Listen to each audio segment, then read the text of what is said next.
That is Marine One there landing at the White House, where the president will take the chopper a short distance to Walter Reed. We're hearing he will be evaluated for the next few days, according to the press secretary, out of abundance of caution. We can also show you a shot we have of Walter Reed right now. Of course, the premier National Military Medical Center that is in Bethesda, Maryland. The top doctors in America work there. The president has his own suite there to be taking care of him, an office, as was pointed out, as he will be there for the next few days. We also, as we continue to watch Marine One there, we have Dr. LaPook with us, our chief medical correspondent. And Dr. LaPook, the New York Times is quoting two sources as saying that the president is experiencing a fever, cough, and congestion. What does that tell you, given that you have also treated patients suffering from COVID-19?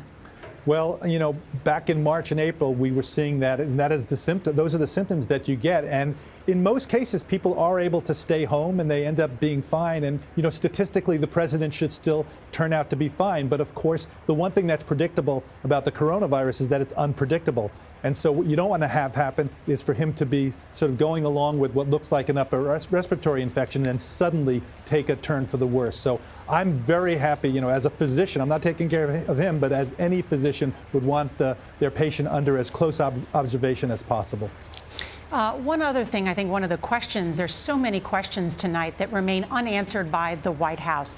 Number one, no presidential doctor has briefed the White House yet. We've received no information or been able to ask questions about the President of the United States, the leader of the free world, about his condition or what's next. So let me try and ask a couple questions to you, Dr. LaPook. I know you are not familiar with how he is being treated, but they have told us that he's taking a number of vitamins, which we've known have been suggested as being helpful. Vitamin D, melatonin, they said. And they also mentioned the new drug by Regeneron, which is an experimental treatment, an antibody drug that you and I have both reported about in the past. What do you think this means that they're giving him this experimental treatment now? You know, this Regeneron cocktail of so-called monoclonal antibodies makes scientific sense. It's kind of a technological tour de force, but it hasn't been shown yet to be safe and effective, especially in this setting. And what's happening is in the laboratory, Norah, they create tons of these antibodies that are not just directed against anything, but specifically against the coronavirus. And not only against the coronavirus, but against the part of the coronavirus that allows it to attach to the human body, to allow it to attack us. So it makes sense to try to give a boost to your own immune system. And there is some data that's coming out recently that says that for people who are not able to mount their own good immune system, it may give them a little bit of a booster.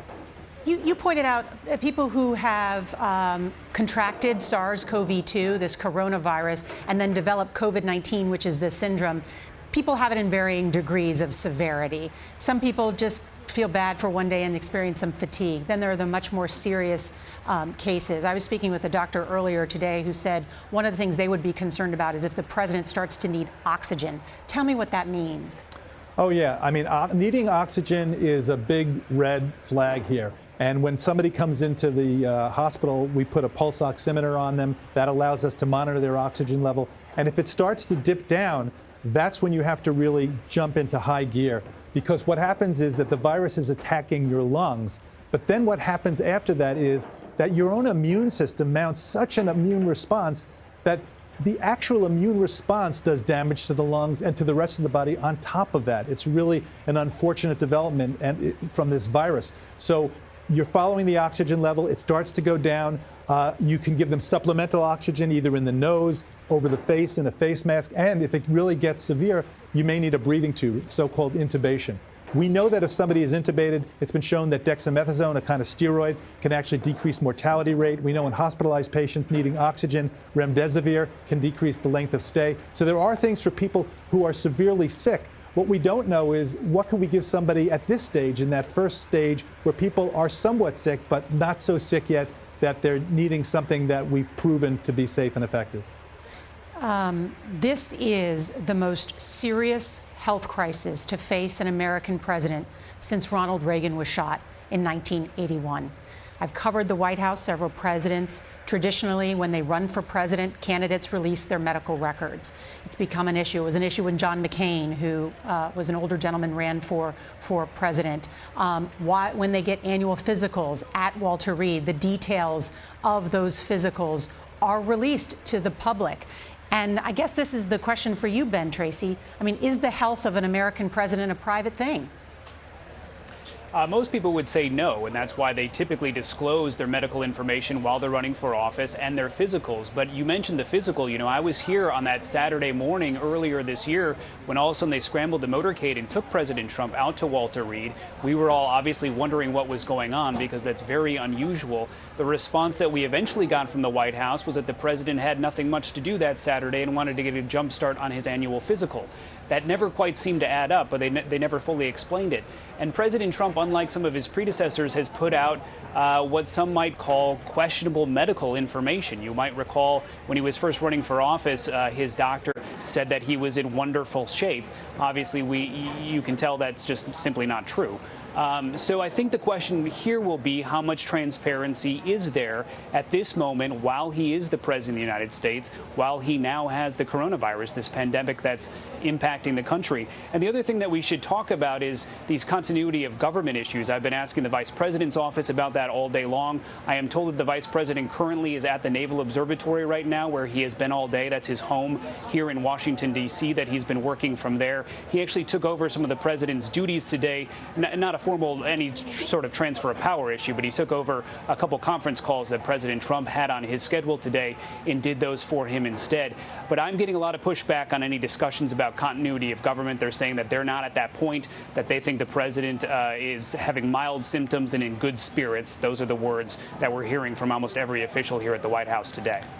Just to recap, we are waiting for the President of the United States to be transported by Marine One to Walter Reed for evaluation for the next few days. According to his press secretary, this is being done out of an abundance of caution, they say, and that the president will be working from the presidential offices at Walter Reed. If people say, what does that mean? How does he have an office at a hospital? Well, because this is the premier medical hospital for not only the President of the United States, but other military officials and dignitaries. The president, is my understanding, has his own private wing there with his own private operating suites and a whole area that is designed for a situation just like this. I want to bring in both Ben and John on this question because, Ben, I want to make sure that I have the facts right, because one of the questions that people have is, how did the president get it?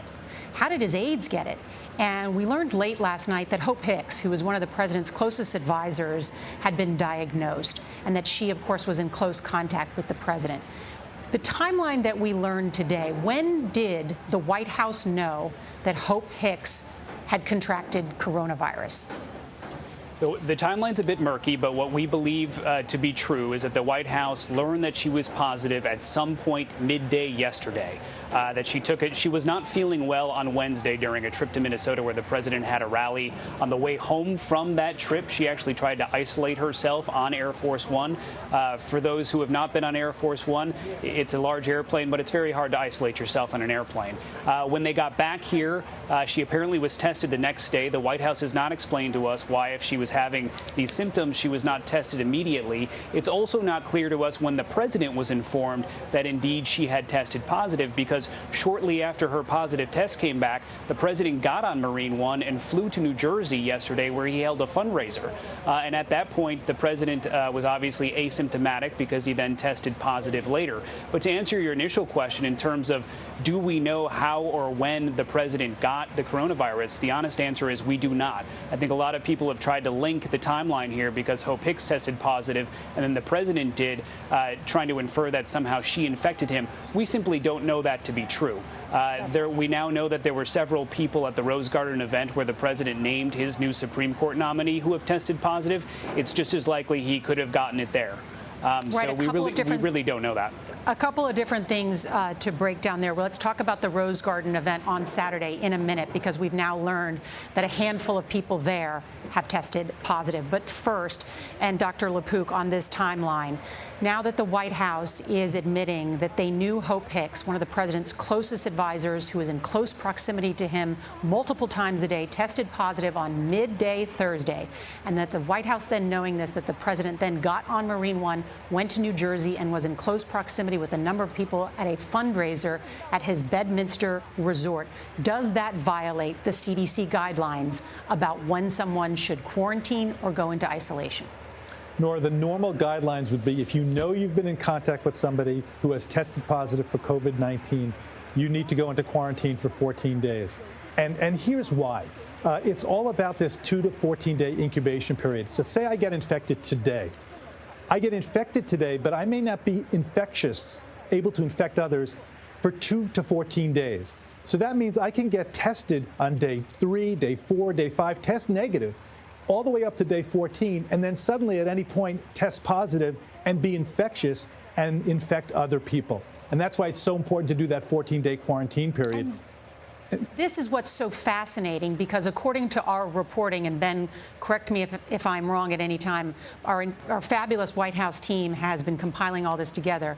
It's my understanding that the President of the United States was tested multiple times on Thursday.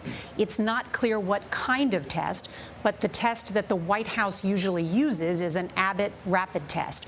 I've been given one at the White House. Ben Tracy has multiple times. You get back the results in 15 minutes.